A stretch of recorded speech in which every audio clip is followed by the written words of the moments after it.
বিশ্ববাজারে গেল জুন থেকে জ্বালানি তেলের দাম কমেছে প্রায় 60 ভাগ। 2014 সালে ব্যারেল প্রতি তেলের দাম ছিল প্রায় $100।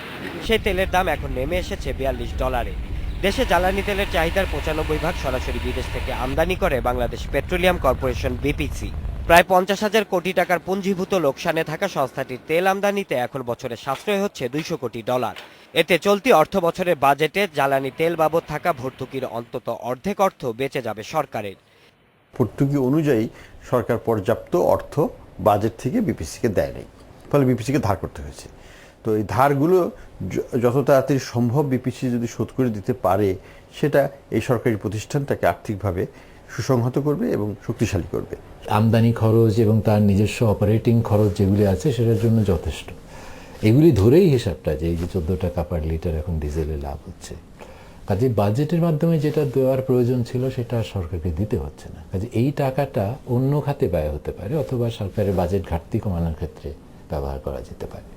তেল আমদানি করে বিপিসি এখন লাভের মুখে, তাই ভর্তুকির বেঁচে যাওয়া অর্থ সংস্থাটির দেনা পরিশোধে ব্যবহার করা হবে না।